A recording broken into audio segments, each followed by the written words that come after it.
Hello everyone, welcome to Viraj technical academy.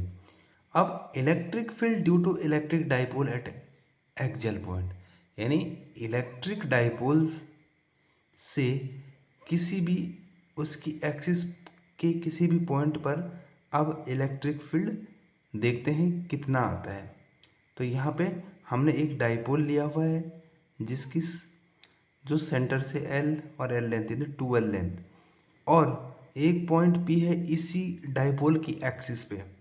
तो देखते हैं इस डाइपोल के कारण, यानी इन दो चार्ज जो अपोजिट चार्ज, इनका इलेक्ट्रिक फील्ड यहाँ पे नेट इलेक्ट्रिक फील्ड कितना आता है। इसकी जो डिस्टेंस है वो हमने पी पॉइंट से आर ले ली है। तो यहाँ से अगर हम देखें तो इलेक्ट्रिक फील्ड की जो डायरेक्शन है डाइपोल मोमेंट की, वो निगेटिव से पॉजिटिव की तरफ।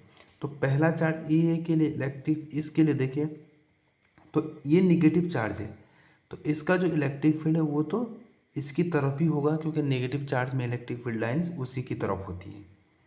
तो 1/4 पाई क्यू अपॉन आर स्क्वायर, और आर स्क्वायर क्या है, यहाँ एल ये वाली डिस्टेंस है और आर इतना है, तो आर प्लस एल का होल स्क्वायर। और डायरेक्शन हो जाएगी पी से ए की तरफ। उसी तरह से ई भी है 1/4 पाई क्यू अपॉन यहाँ से यहाँ तक का आर माइनस एल का होल, और ये हो जाएगा बी से पी, क्योंकि पॉजिटिव चार्ज है। अब हमारे पास यहाँ पे जो पॉइंट है वो है कि नेट इलेक्ट्रिक फील्ड इस पी पे ई बी माइनस, यानी बड़ा कौन है इसमें, ये, क्योंकि इसका डिनोमिनेटर छोटा है इसका बड़ा है। तो जिसका डिनोमिनेटर बड़ा हो जाएगा उसके लिए इलेक्ट्रिक फील्ड छोटा हो जाएगा, और जिसका डिनोमिनेटर छोटा होगा उसके लिए इलेक्ट्रिक फील्ड बड़ा हो जाएगा। तो इसीलिए ई बी माइनस ई ए हम कर रहे हैं। अब ई बी माइनस ई ए को अगर देखा जाए तो 1/4 pi epsilon cube upon R minus L का होल स्क्वायर, और उसी तरह से 1/4 pi epsilon nought Q upon R plus L का, यहाँ से कॉमन आ गया Q upon 4 pi epsilon nought, और अंदर रह गया 1/r माइनस एल का होल स्क्वायर और 1/r प्लस एल का होल स्क्वायर। अब इसको क्रॉस मल्टीप्लाई करके इधर रख दें और इसको इधर रख दें, तो और नीचे क्या बन जाएगा, ए माइनस बी और ए प्लस बी, ए स्क्वायर माइनस बी स्क्वायर, और उनका होल स्क्वायर लगा था इसीलिए होल स्क्वायर लगा।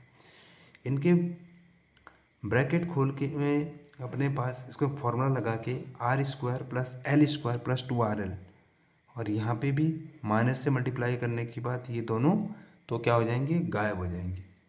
और जो नेट फार्मूला बचा, जो नेट फार्मूला बचा वो क्या है, वो है E P equal to Q upon 4 pi epsilon nought 4RL upon R square minus L square की पावर 2।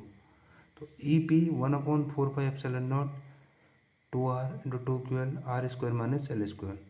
तो यहाँ पे 2QL को हमने पी रख दिया और 2R तो ऐसे ही है। अब यहाँ पे जो है एक एजम्पशन माननी है, R square is very very greater than L square, यानी यहाँ पे अगर कोई डाइपोल है तो वो बहुत छोटा, यानी इस ये जो एक्सिस पे एक इसका जो डिस्टेंस वो आर है, लेकिन इसका खुद का जो डिस्टेंस है वो बहुत छोटा है। खुद का जो डिस्टेंस वो बहुत छोटा है, इसीलिए हमने क्या बोला कि R square is very very greater than L square, और P 1/4 pi epsilon not 2p upon R square, R square से एक कट जाएगा तो 2p upon are cube.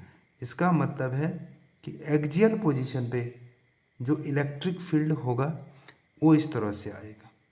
Axial position पे जो इलेक्ट्रिक फील्ड होगा वो इस तरह से आता है, यानी 1/4 पाई एप्सिलॉन नॉट